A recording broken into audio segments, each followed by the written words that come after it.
Bonjour à tous. Ça fonctionne? Ça marche? Ouais, ça marche. Je vais me laisser un peu parce que je ne suis pas un géant. Oui, c'est bon. Monsieur Didier Jourdan, je vous remercie de votre initiative. Je vous remercie également de votre accueil, de consacrer cette journée à la thématique et à la pédagogie de la laïcité à l'intérieur de l'ESP de Clermont-Ferrand. J'ai l'habitude de circuler donc dans les différentes académies et je peux vous dire que vous avez de la chance d'être ici à l'ESP de Clermont parce que c'est la première SP, je dirais, à avoir réagi de façon aussi déterminée, aussi forte, même aussi symboliquement forte, avec l'initiative de cet escalier de la laïcité, à cette proposition qui est venue du ministère que tous ensemble, dans l'institution, nous réfléchissions à la signification et aux enjeux que nous voulons donner aujourd'hui à la question de la laïcité. Donc vous avez vraiment de la chance d'être ici. Je salue également Madame la rectrice, que je remercie également de son accueil ici à Clermont-Ferrand. Et je suis très heureux d'être venu ici avec Jean-Louis Bianco, sous la direction duquel nous travaillons effectivement toutes les semaines sur cette question de la laïcité. À l'Observatoire de la laïcité, nous avons l'occasion de nous rendre compte, semaine après semaine, que cette question de la laïcité, aujourd'hui, se pose et est posée par tous les acteurs sociaux dans tous les espaces sociaux, au-delà même du secteur public, c'est ce qu'a évoqué Jean-Louis Bianco.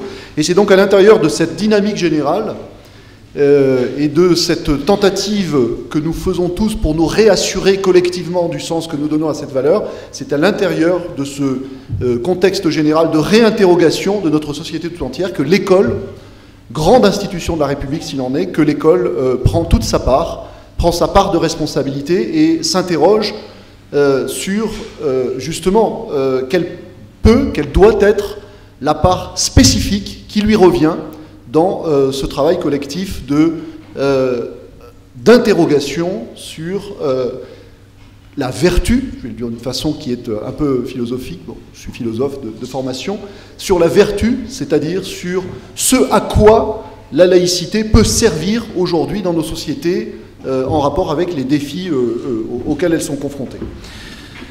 Alors, je remercie également, avant de commencer, Jean-Christophe Gay, avec lequel nous avons réfléchi en amont à un certain nombre de thématiques sur lesquelles nous pouvions nous centrer pour cette réflexion partagée. Et justement, je vous proposerai, dans la petite intervention qui m'a été demandée, je vous proposerai 4 axes de réflexion sur la laïcité à l'école, des axes donc que nous avons choisis ensemble. Alors, je voudrais tout d'abord vous dire un petit peu plus que, effectivement, nous sommes aujourd'hui dans un moment social qui est un moment où eh bien, nous constatons que nous avons, pour le dire d'une formule, beaucoup de mal à fabriquer du commun, c'est-à-dire à sentir que nous avons toujours, à l'échelle de notre société tout entière, une véritable cohésion autour d'un certain nombre de valeurs partagées. Notre société est menacée par tout un ensemble de forces d'atomisation, de forces centrifuges qui risquent de la disperser, ce qui est le lot d'ailleurs, pas seulement de la société française, mais de toutes les sociétés contemporaines qui sont des sociétés multiculturelles, qui sont des sociétés ouvertes à tout un ensemble d'idéologies qui circulent en permanence dans les espaces sociaux et qui rendent peut-être plus difficile qu'auparavant, lorsque les sociétés étaient naturellement plus homogènes et moins ouvertes sur l'extérieur, qui rend peut-être plus difficile qu'auparavant la possibilité de se retrouver à nouveau autour d'un certain nombre de ce qu'on vient d'appeler des valeurs communes, autour d'un contrat social, autour d'un certain nombre de principes auxquels nous accordons tous une valeur éminente, à la fois au-delà de nos différences et avec nos différences. Le philosophe Cornelius Castoriadis, en 1975, dans l'Institution imaginaire de la société, disait que pour faire société, eh bien, un groupe humain doit être capable de répondre toujours à 2 questions. La première question était « Qui sommes-nous » et la deuxième question était « Autour de quoi faisons-nous société ?» Eh bien, je crois qu'aujourd'hui, étant donné, encore une fois, l'état de très grande différenciation interne des sociétés dans lesquelles nous sommes.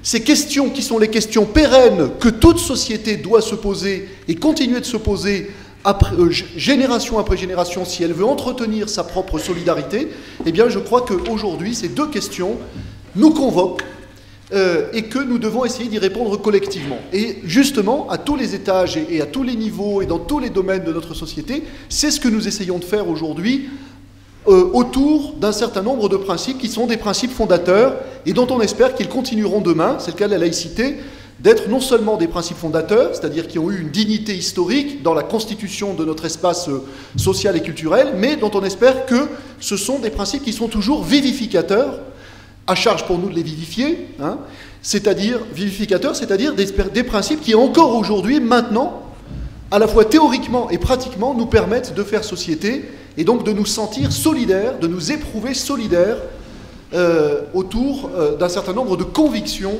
communes. Alors, c'est ce que nous demandons aujourd'hui à la laïcité. Nous lui demandons si elle peut nous aider. La laïcité n'est pas une baguette magique, hein, la laïcité est une valeur, un principe à l'intérieur d'un dispositif de principes et de valeurs. Quand, par exemple, la laïcité est mentionnée dans la Constitution de 1958, au sujet de la République, il est dit que la République est indivisible, qu'elle est démocratique, qu'elle est laïque et qu'elle est solidaire. Bon. Donc il y a autant d'épithètes ici de la République qui renvoient à des principes fondateurs de notre société. La laïcité est l'un d'eux, et donc aujourd'hui nous avons besoin de nous reposer la question de ce qu'est la laïcité pour, encore une fois, voir si nous partageons son sens et si elle peut nous permettre, comme je le disais précédemment, de faire face à un certain nombre de défis qui sont les nôtres. Alors, je vais aller exactement dans le même sens que Jean-Louis Bianco, lorsqu'il commençait par dire que la première chose à faire est de réussir à s'entendre les uns les autres de façon claire, de façon intelligible, de façon accessible pour tous, sur une définition de la laïcité qui manifeste à la fois sa très grande dignité, c'est-à-dire sa valeur, et puis qui montre son efficacité pour nous aider à fabriquer du commun, et pour nous aider à nous retrouver, justement, autour d'un bien commun. Eh bien, cette définition de la laïcité, c'est ce que nous avons voulu donner, mettre à la disposition de tous les personnels de l'éducation nationale, lorsque nous avons rédigé la charte de la laïcité à l'école. J'ai eu le bonheur de faire partie du petit groupe qui a travaillé à la rédaction de cette charte, et notre premier souci a été un souci pédagogique, de redonner à ce concept de laïcité un certain nombre de significations concrètes, qui la fassent apparaître comme un bien commun, et non pas comme simplement un principe abstrait, théorique, dont on postule a priori le bien fondé, mais sans plus trop savoir à quoi correspond ce bien fondé, c'est-à-dire à quoi sert ce principe, à quoi il sert socialement. Hein. En quel sens est-ce qu'il nous aide, pour renvoyer aux questions de Castoriadis, à faire un peu mieux société? Bon. Eh bien, dans la charte de la laïcité à l'école, ce souci pédagogique de redonner des définitions claires de la laïcité a donné lieu évidemment à la succession des articles, des 15 articles, mais il y a 2 articles en particulier, alors, qui me tiennent personnellement à cœur, et dans lesquels, je dirais, se concentre l'expression la plus claire, la plus synthétique de cette valeur et de cette efficacité du principe de laïcité. Je vous les lis. Je lis l'article 4 et je les commente un petit peu, parce que, et ça je prends soin de le préciser, nous n'avons pas fait cette charte de la laïcité à l'école pour qu'elle soit récitée, j'allais ajouter pieusement, comme s'il s'agissait d'un certain nombre de commandements sur le modèle du dogme religieux. Pas du tout. C'est un support, cette charte a une dimension pédagogique, donc elle est un support de concertation, elle est un support de discussion, elle est un support de réflexion. Hein. à l'intérieur de notre institution. C'est-à-dire qu'avant même de la porter, comme le réclame l'article 10, à la connaissance des élèves et à la connaissance des familles, eh bien, son premier usage est de nous servir de support de discussion, hein, pour que, encore une fois, nous retrouvions autour de ce type de thème et de principe une intelligence collective. Alors l'article 4 dit la chose suivante. Donc c'est un article, encore une fois, à commenter, à discuter, etc. Et pas seulement à réciter. La laïcité permet l'exercice de la citoyenneté en conciliant la liberté de chacun avec l'égalité et la fraternité de tous dans le souci de l'intérêt général. Alors, ça fait beaucoup d'un coup. Ça fait beaucoup de principes républicains. On a quasiment l'impression d'avoir affaire à un millefeuille républicain dans lequel toutes les valeurs se trouvent empilées les unes sur les autres. En réalité, il y a là quelque chose de tout à fait délibéré. C'est-à-dire que la vertu de cet article, et donc l'intention qui a présidé à son élaboration, était de montrer que nous ne reprendrons une intelligibilité à la fois personnelle et collective de la notion de laïcité qu'à la condition d'être capable de la réarticuler en termes de bénéfices à l'ensemble du dispositif républicain. Je traduis ça de façon concrète. Laïcité, oui, mais la laïcité, à quoi ça sert? Eh bien, cette laïcité sert, à condition que nous soyons capables de montrer son rapport avec la citoyenneté, à condition qu'une pédagogie de la laïcité participe d'une pédagogie et donc d'une éducation à la citoyenneté, à condition que nous soyons capables de montrer que la laïcité, c'est un principe de conciliation. Le verbe concilier, là, est particulièrement important. Concilier quoi et quoi? Eh bien, concilier la liberté de chacun. Alors, qu'est-ce que c'est que la liberté de chacun? En quel sens est-ce que ça a une valeur? Eh bien, ça a une valeur au sens où nous sommes dans des sociétés qui ont mis au premier rang de leurs droits le droit pour chaque individu à l'autonomie, le droit qui doit être donné à l'individu de trouver les moyens, et ça c'est à la société de lui donner ces moyens, de développer cette autonomie, c'est-à-dire d'émanciper cette autonomie.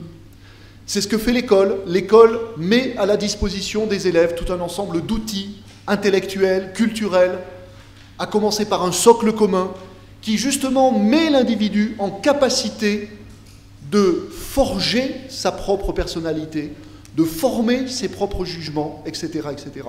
Donc là, il y a, si vous voulez, une pédagogie de la laïcité à conduire étroitement en rapport avec une pédagogie de la liberté, de l'émancipation de la liberté par chacun.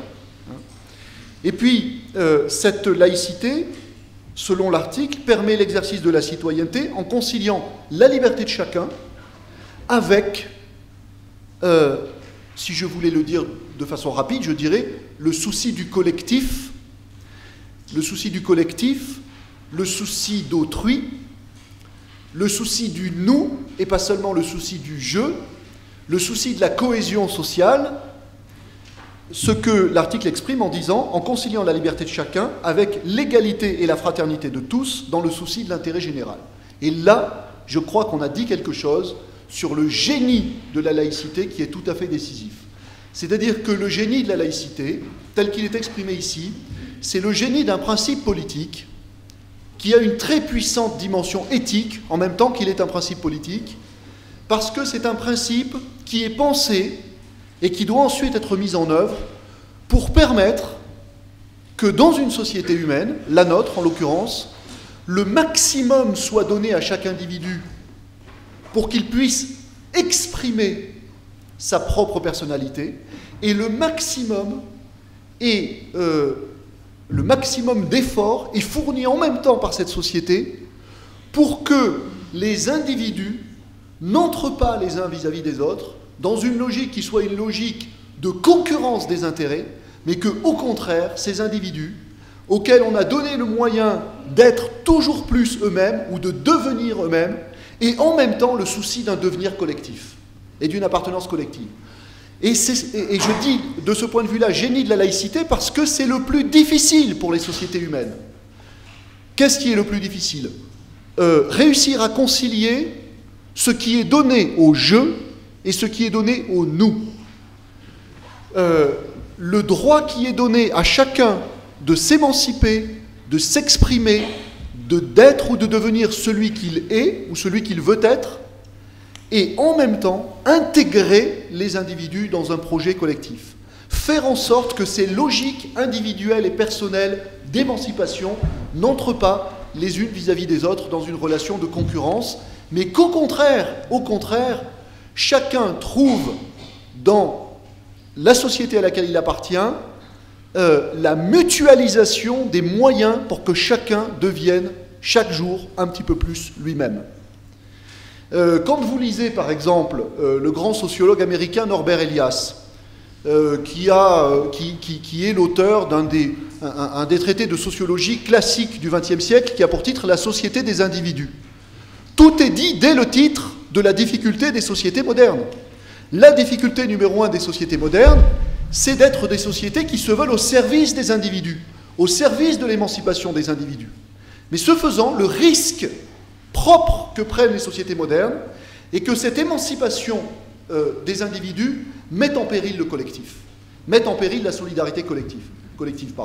Eh bien, le génie, je dirais, de principe, et j'espère le génie durable, tel que nous allons réussir à le mettre en pratique encore aujourd'hui et demain, le génie théorique et pratique de la laïcité, c'est d'être un de ces outils qui ont été pensés pour la modernité, pour réaliser ensemble, nous permettre de réaliser ensemble ces deux objectifs qui sont non pas incompatibles en eux-mêmes ou contradictoires en soi, mais qui risquent très facilement de devenir contradictoires. Regardez à quel point, aujourd'hui, dans nos sociétés, ce qui est premier chez l'individu et ce qui lui est continuellement suggéré par l'idéologie dominante, c'est l'expression de soi, la revendication de soi, la revendication de s'exprimer dans l'espace public. Il y a là quelque chose qui est évidemment légitime jusqu'à un certain point. Et ce point, c'est le point de la conciliation de ma liberté et de mon droit à m'exprimer avec la possibilité de continuer avec les autres à vivre en bonne intelligence. Hein. C'est-à-dire, justement, comme je le disais tout à l'heure, sans que ces volontés de s'exprimer de la part de chacun des individus n'entraînent ce que les philosophes classiques appelaient une guerre de tous contre tous, hein, ou un état de nature. Voilà. Donc vous avez là un horizon d'ambition qui est quand même très élevé. Et c'est exactement ce que reprend l'article 8 de la Charte, cette logique profonde qui est, si vous voulez, qui explicite la signification, ce qui me semble être une signification fondamentale de la laïcité.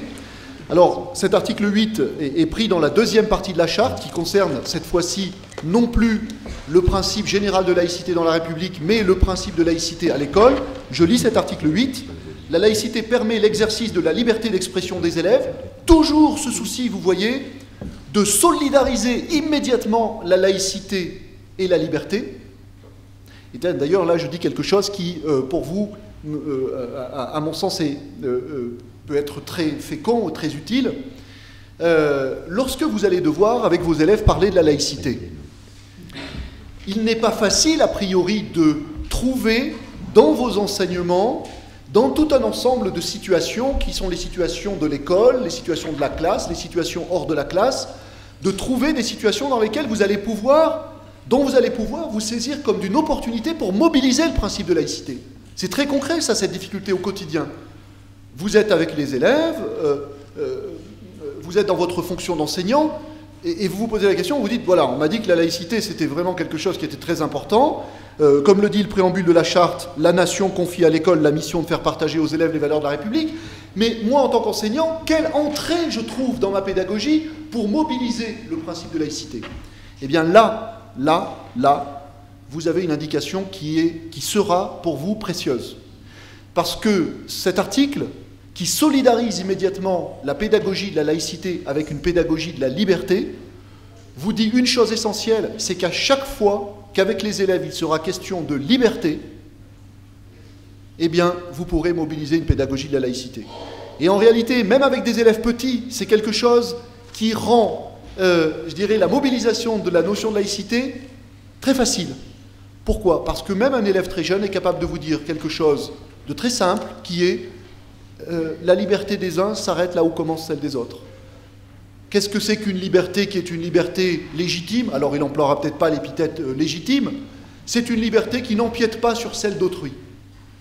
Bon, eh bien, justement là vous avez une entrée. Parce que justement, comme je vous l'ai dit précédemment, le génie de la laïcité, c'est le génie de la conciliation.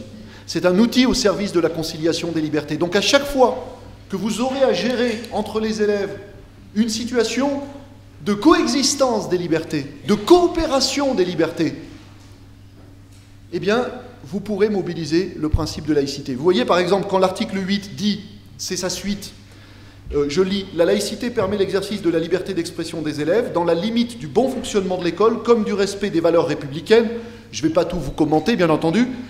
C'est la fin, là, qui m'intéresse, et du pluralisme des convictions. En tant qu'enseignant, le pluralisme des convictions, c'est quelque chose qui intervient presque au quotidien. C'est-à-dire, justement, ce travail pédagogique qui consiste à intervenir en tant qu'arbitre, en tant que médiateur, dans une discussion qui est ouverte entre les élèves. Il a dit ça, il a fait ça, et il n'a pas voulu que moi je fasse ça, et moi, etc., etc. C'est-à-dire, qu'est-ce qui est en jeu ici? Ce qui est en jeu de la façon la plus concrète, c'est la relation entre les libertés de ces élèves, dont les élèves font très tôt l'expérience que ces libertés peuvent facilement s'entrechoquer, se gêner, se bousculer, voire se nuire. Vous voyez? Eh bien, à ce moment-là, je crois qu'il y a une possibilité d'entrer vers une pédagogie de la laïcité. C'est-à-dire que ce concept de laïcité qui, pour nos élèves jeunes, risque d'être fort abstrait, théorique, hein, si à brûle-pourpoint vous les interrogez sur la notion de laïcité, il y a fort à parier pour qu'ils ne soient pas capables de vous dire grand-chose. Donc il faut absolument trouver des médiations vers cette pédagogie de la laïcité. Et tous les jours, quasiment tous les jours, que ce soit dans votre enseignement, à chaque fois que vous donnez la parole à un élève, ou à chaque fois que vous intervenez dans la cour pour faciliter ou redresser une relation entre des élèves, eh bien, vous avez l'opportunité d'une pédagogie de la liberté, et donc vous avez l'opportunité d'une pédagogie de la laïcité. Alors, il y avait un autre point, dont nous avions discuté en amont avec Jean-Christophe Gay, qui est, et là aussi, je crois que c'est quelque chose qui va être d'un usage décisif pour vous, dans votre métier, dans votre pratique. On avait posé la question suivante: quelles sont les garanties et les bénéfices de la laïcité et de la laïcité des personnels et des enseignements pour les élèves? C'est-à-dire que, et c'est en rapport direct avec ce que j'essayais de développer précédemment, il faut que nous soyons capables de faire sentir et comprendre à nos élèves qu'il y a dans la laïcité, justement, quelque chose qui demande notre adhésion, non pas parce que ce serait en soi simplement un beau principe, mais parce que nous y avons tous intérêt. Nous y avons tous intérêt, c'est-à-dire que c'est un principe qui a des bénéfices et qui apporte des garanties. Et je crois qu'il est tout à fait nécessaire, le plus tôt possible, en trouvant évidemment à chaque fois le langage approprié, je crois qu'il est tout à fait que la partie sera gagnée, si vous voulez. C'est-à-dire que nous transmettrons aux générations qui arrivent la conscience de la valeur de la laïcité et l'attachement au principe de laïcité, si très tôt nous nous saisissons de toutes les occasions de montrer la laïcité non pas simplement comme un beau principe en soi, mais comme quelque chose qui constitue pour la conscience de l'élève, pour la liberté de l'élève, pour son autonomie, pour la qualité de la relation de coexistence entre les libertés, un certain nombre de bénéfices ou de garanties. Ça, c'est par exemple quelque chose que nous avons chargé l'article 6 d'expliciter. L'article 6 explicite justement pour les élèves, évidemment je parle d'une lecture accompagnée, quels peuvent être justement de façon très concrète, sensible, perceptible, ces bénéfices et ces garanties de la laïcité. Je précise juste une petite chose, avant d'entrer dans l'article 6, la Ligue de l'enseignement a... évidemment, on travaille en partenariat régulier avec la Ligue de l'enseignement, et la Ligue de l'enseignement trouvait que cette charte de la laïcité, quelle que soit sa, je dirais, sa qualité pédagogique intrinsèque était quand même un petit peu difficile d'accès pour des élèves vraiment jeunes. Alors allez sur le site de la Ligue de l'enseignement et vous verrez qu'ils ont fait un très bon travail. Ils ont fait une charte de la laïcité expliquée aux enfants. Donc ils ont simplifié nos formules. En général, le résultat est heureux. J'ai une ou deux réserves, mais bon... mais en général, le résultat est heureux et à chaque fois, l'article est illustré par un petit dessin. Voilà, c'était juste une petite mention parce que si vous avez en charge plus tard des élèves jeunes, c'est-à-dire jusque, je dirais, vous pouvez avoir besoin de cette charte de la Ligue de l'enseignement jusqu'en 6e, 5e, à mon avis. Hein. Bon, donc là, la question, c'est garantie et bénéfices de la laïcité. Comment les faire sentir? Eh bien, l'article 6 dit... La laïcité de l'école offre aux élèves les conditions pour forger leur personnalité, exercer leur libre arbitre et faire l'apprentissage de la citoyenneté. Elle les protège de tout prosélytisme et de toute pression qui les empêcherait de faire leur propre choix. Tout m'intéresse dans cet article, mais je vais me concentrer, parce que je dois aussi parler dans un temps limité, je ne veux pas mobiliser la parole trop longtemps. Ce qui m'intéresse, c'est la dernière partie. Cette laïcité protège les élèves de tout prosélytisme et de toute pression qui les empêcherait de faire leur propre choix. Est-ce que nos élèves en ont conscience? Est-ce que nos élèves ont spontanément conscience que la laïcité constitue non pas un bénéfice abstrait, mais ce bénéfice-là de les protéger de tout prosélytisme? Ça, c'est quelque chose qui demande à leur être, expliqué. Et alors, à ce moment-là, évidemment, la question est de savoir comment faire. Comment est-ce que je vais pouvoir expliquer à l'élève et à la classe qui est devant moi qu'il y a un rapport entre le principe de laïcité de l'école et le fait que l'élève, que la conscience de l'élève, que la liberté de l'élève soit mise en sécurité. Et comment est-ce que je peux développer chez l'élève et à la famille, le cas échéant, lorsque je transmets la connaissance de la charte de la laïcité aux familles, comment est-ce que je peux inspirer cette confiance-là à l'élève et à la famille? C'est-à-dire leur faire apparaître non pas la laïcité comme une règle qui s'impose à l'école parce que c'est comme ça, parce que c'est la tradition de l'école, parce que l'école républicaine a toujours été laïque, mais parce qu'il en va de l'intérêt le plus profond de l'élève à l'intérieur d'une logique d'émancipation. Voyez ? Il faut que je sois capable de faire de la façon la plus explicite, dans l'oreille de l'élève ou de la famille, ce trajet entre d'un côté laïcité de l'école et de l'autre côté ce bénéfice-là. Comment faire? Eh bien, il y a d'autres articles de la charte qui viennent en complément de la lecture de celui-ci. Ce qui est une occasion pour moi de vous dire aussi une chose, c'est que quel que soit la vertu ou la pédagogie propre de chaque article, les uns et les autres demandent à être lus ensemble. Il s'agit de trouver des liens dans la charte entre les articles, parce que les choses se complètent. Et en l'occurrence, quand vous avez des articles qui insistent sur la déontologie du professeur, l'éthique professionnelle du professeur, là vous avez un moyen qui vous permet d'expliquer à l'élève, d'expliquer à la famille en quel sens, pourquoi, grâce à quoi, eh bien, effectivement, à l'école, il est protégé de tout prosélytisme.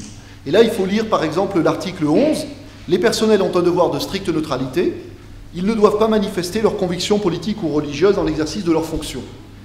Combien de nos élèves ont conscience, et jusqu'à un âge avancé, jusqu'en terminale, moi j'ai été longtemps professeur de philosophie en classe de terminale, combien de nos élèves jusqu'en classe de terminale ont conscience de la posture laïque et de l'engagement laïque de l'enseignant qu'ils ont en face d'eux et de ce qu'il représente, du prix de cet engagement, qui est l'engagement déontologique à ne pas influencer, à ne pas exercer sur l'élève d'influence venant de ses propres convictions personnelles, politiques ou religieuses. Je ne suis pas en face de mes élèves là pour les faire croire ou pour les empêcher de croire. Je ne suis pas même si à côté je suis militant du Parti Socialiste ou de l'UMP, je n'ai pas, dans la façon dont je conduis la présentation de mon programme d'histoire ou dans le choix que je fais d'un certain nombre de textes littéraires, je n'ai pas à faire la promotion plus ou moins déguisée ou plus ou moins ouverte de telles préférences politiques. C'est-à-dire que là, il y a, si vous voulez, un engagement que nous prenons les uns et les autres face à l'institution, mais que nous devons aussi prendre face à nous-mêmes, qui est véritablement un engagement éthique, c'est-à-dire un engagement de sincérité par rapport à une promesse que nous avons faite en entrant dans le métier. Et cette promesse, cet engagement, c'est celui de transmettre quelque chose qui n'est pas du ressort de nos convictions personnelles, politiques et religieuses. C'est ce qu'on appelle la neutralité, l'engagement de neutralité. Vous pouvez être mis en difficulté là-dessus. Et ça, c'est une question que j'entends souvent dans mes interventions. On me dit, mais comment est-ce que vous expliquez sans contradiction le fait que le professeur s'engage de la manière qui vient d'être indiquée à la neutralité et qu'en même temps on lui demande de transmettre les valeurs de la République, voire le préambule de la charte, la nation confie à l'école la mission de faire partager aux élèves les valeurs de la République. Il n'y a pas contradiction là, puisque d'un côté on me demande la neutralité et puis de l'autre côté on me demande un engagement. Est-ce que c'est clair pour chacun d'entre nous, cette question? Est-ce que c'est clair? C'est-à-dire, est-ce que chacun, pour lui-même d'abord, avant même d'être capable de porter un discours, est capable de dénouer le piège de la contradiction apparente? Et est-ce que chacun peut se représenter son engagement d'une façon qui reste complètement cohérente entre d'un côté le devoir de neutralité et de l'autre côté le devoir tout aussi important de la mission de transmettre les valeurs de la République? Est-ce que c'est cohérent pour chacun d'entre nous? Je vous pose la question parce que je vous invite alors, à faire un petit exercice, pas tout de suite évidemment, mais je vous invite à faire un petit exercice. Je demande souvent ça à mes auditoires, et c'est pas du tout le réflexe de prof qui revient de façon compulsive, mais quoique, mais je fais un petit détour, si vous voulez bien. Je vais vous dire pourquoi, donc je vous demande ce petit exercice. Je vous invite à le faire pour vous-même. Lorsque nous avons au ministère rédigé cette charte de la laïcité à l'école, il m'a été demandé dans un second temps, sur le site EduScol, que vous connaissez tous, site célébrissime s'il en est, il m'a été demandé de rédiger pour chacun des articles de la charte de la laïcité à l'école un commentaire explicatif du sens, des enjeux de chacun de ces articles. Donc en réalité, rien d'infaisable, il s'agissait sur une quinzaine de lignes d'expliquer un article qui est toujours un peu lapidaire, si vous voulez. Bon. Eh bien, je me suis rendu compte que c'était un exercice très difficile. Très, très, très difficile. Et ça a été l'occasion d'une prise de conscience, c'est-à-dire que je me suis rendu compte que, comme souvent, on a un préjugé de facilité, un préjugé de maîtrise par rapport à un certain nombre de sujets, et en fait on est rattrapé par une difficulté qu'on ne soupçonnait pas ou qu'on ne soupçonnait plus. Vous voyez ? Parce que là, en l'occurrence, ce dont je suis en train de vous parler, c'est-à-dire cette liaison entre laïcité et neutralité, ça pourrait être un sujet d'agrégation de philosophie, ça, laïcité et neutralité. Bon, on se dit oui, a priori, je suis capable d'expliquer ça sans trop de difficultés. Si on ajoute un troisième terme, laïcité, neutralité, et en même temps engagement à transmettre les valeurs de la République, et que chacun d'entre nous fasse cet exercice qui consiste à se donner 20 minutes pour écrire 15 lignes cohérentes là-dessus, qui pourraient être lisibles par un élève ou par un parent auquel on est en train de discuter, pour justement s'assurer qu'on est capable de transmettre de façon intelligible le sens et le bénéfice ou la garantie que représente la laïcité. Eh bien, c'est pas si facile que ça. Voilà. Donc, en réalité, cette charte n'est qu'un outil, un support de réflexion personnelle et collective, un support de concertation qui demande ensuite à ce que chacun se l'approprie. Et je circule aussi dans un certain nombre d'établissements scolaires, et ce dont je m'aperçois, vous en ferez l'expérience dans les établissements dans lesquels vous serez, c'est que cette charte est un support, je viens de le dire, de concertation. Les personnels éprouvent beaucoup le besoin de se concerter, comme je le disais au départ, de se réassurer collectivement. Est-ce qu'on possède tous bien encore une signification de la laïcité qui soit assez cohérente, qui soit assez opérative, qui sache encore parler aux gens, qu'on puisse communiquer, grâce à laquelle on puisse emporter l'adhésion, convaincre, être capable de convaincre, autrement que par l'argument d'autorité. C'est la règle, c'est comme ça. Vous serez confronté à ça dans l'exercice de votre métier. À certains moments, il faut rappeler la règle. Et il faut rappeler la règle dans sa sécheresse. Mais, évidemment, cela ne nous exonère pas, à chaque fois que c'est possible et nécessaire, de faire plus, parce que nous sommes des pédagogues. Et donc, à chaque fois, il s'agira de mettre du sens dans la règle dont on exige le respect, ou dont on rappelle l'obéissance. Bon. Et donc ça demande qu'à la fois on fasse ce travail personnel et ce travail collectif, à toutes les échelles qui sont les nôtres dans l'institution, qui consiste à parler ensemble de ces choses-là. Cet article, toi, comment tu le comprends? Et toi, comment tu le comprends? Etc. Et comment est-ce qu'on le porte aux élèves? Bon. Et je me suis aperçu que dans tous les établissements où il y a eu un véritable travail de concertation qui a été fait sur la question de la laïcité, ce qu'on évoquait au départ, c'est-à-dire les moments de tension, les difficultés qui sont inhérentes à des contestations du principe de laïcité. Si vous voulez, je peux vous en donner une liste rapide parmi les plus fréquentes qu'on rencontre, pas partout évidemment, mais qu'on rencontre de façon récurrente dans certains établissements un peu partout en France. Un professeur d'histoire géo qui dit « je ne peux plus parler du conflit israélo-palestinien ». Un professeur qui dit « je ne peux plus parler de la Shoah ». Un professeur de littérature qui va dire « je ne peux plus parler de Voltaire », parce que Voltaire passe pour un... Voltaire a quand même dit « écrasons l'infâme », mais Voltaire passe pour un ennemi absolu de la religion, et donc j'ai en face de moi des élèves qui n'acceptent pas qu'on leur fasse un cours sur Voltaire. Vous avez aussi des contestations lorsque, en 6e et en 5e, dans les programmes d'histoire géo, est au programme la connaissance de la naissance des grandes religions monothéistes, le judaïsme, le christianisme, l'islam. À ce moment-là, il y a des situations de contestation. Vous avez aussi des situations de contestation relatives à des signes vestimentaires. Alors, il y a eu la loi du 15 mars 2004 sur le voile, mais aujourd'hui, dans certains établissements, il y a, par exemple, ça je l'ai constaté un peu dans toutes les académies, le problème de ce qu'on appelle les longues robes, les abayas. Et les chefs d'établissement, à certains endroits, sont très ennuyés. Qu'est-ce qu'on fait? Etc. Et là, on se rend compte tout le temps,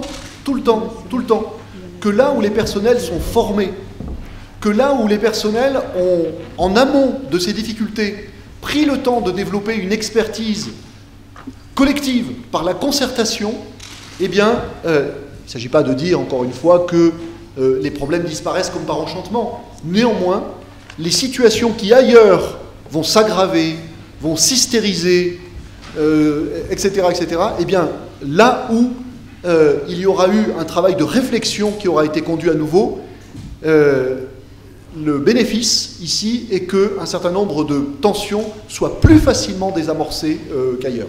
Voilà. Bon, je ne vais pas, parler plus longtemps. Je voudrais simplement peut-être conclure un petit peu.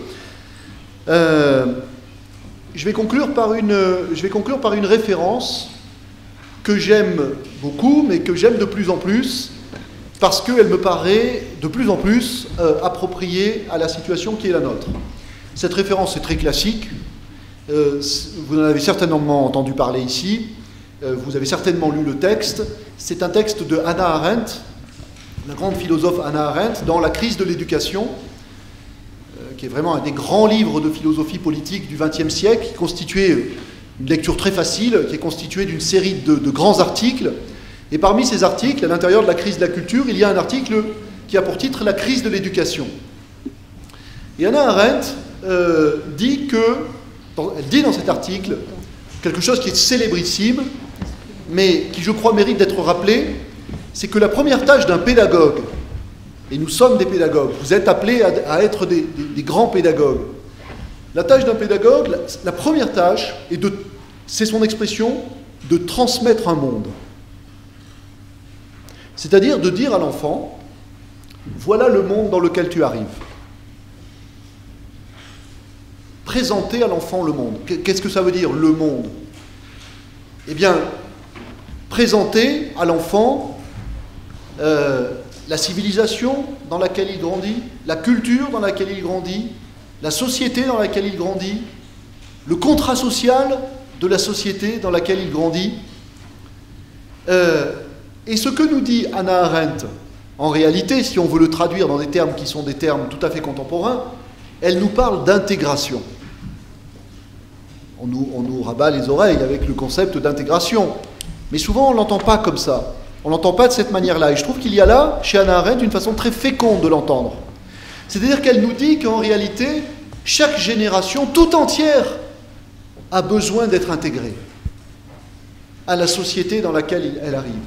Et si on voulait étendre le raisonnement d'Hannah Arendt, eh bien, on pourrait dire que nous tous avons besoin d'intégration ou de réintégration au sens que nous avons voulu donner historiquement et collectivement à notre vivre ensemble. Voilà la raison pour laquelle nous avons besoin de parler de laïcité au moment de vouloir à nouveau nous assurer de notre capacité à fabriquer du commun, à nous retrouver dans un univers de signification et de valeurs communes. Évidemment, et ce n'est pas du tout mon intention, je ne veux pas polémiquer, mais vous voyez à quel point, habituellement, quand on parle d'intégration, on a une conception du mot et de la tâche qui est restrictive. C'est-à-dire qu'il s'agirait d'intégrer des populations qui viennent d'ailleurs. Mais nous venons tous d'ailleurs. Plus exactement, nous ne sommes pas tous immédiatement, spontanément membres d'un monde commun. Le monde commun et la communauté du monde est toujours à refaire. Alors Hannah Arendt n'est pas une conservatrice, hein. Elle a l'intelligence de dire qu'il ne s'agit pas simplement de transmettre le monde tel qu'il est pour que les enfants le perpétuent, mais elle dit, et je crois que ça aussi c'est quelque chose qui nous renseigne sur le sens de notre responsabilité avec les générations qui arrivent, elle nous dit: comment voulez-vous que les enfants que vous avez en charge renouvellent le monde commun si d'abord vous ne leur avez pas dit dans quel monde commun ils arrivent? Et donc si demain nous voulons que la laïcité soit vivante, si nous voulons qu'elle soit vivante, c'est-à-dire qu'elle continue de manifester ce que j'ai appelé au départ sa vertu, son rôle d'outil destiné à nous permettre de fabriquer un monde commun, il faut d'abord que nous ayons été capables de l'expliquer comme tel, de la transmettre comme telle, de transmettre son intelligibilité claire aux jeunes générations qui arrivent. Et à cette condition seulement, ils pourront en faire autre chose qu'un totem, c'est-à-dire quelque chose auquel ou vis-à-vis duquel on conserve une espèce de vénération pieuse, comme à tout ce qui a été muséifié. Si nous ne leur expliquons pas la laïcité, le sens de la laïcité, eh bien, ils auront pour cette laïcité simplement ce respect-là, ce respect pour les vieilles choses mortes. La condition pour qu'ils en fassent autre chose, c'est-à-dire pour qu'eux-mêmes ensuite aient les moyens de l'actualiser aux défis qui ne seront plus les défis de la société d'aujourd'hui, mais les défis de la société de demain, c'est que nous-mêmes, nous leur ayons transmis cette laïcité comme un bien commun vivant. Voilà.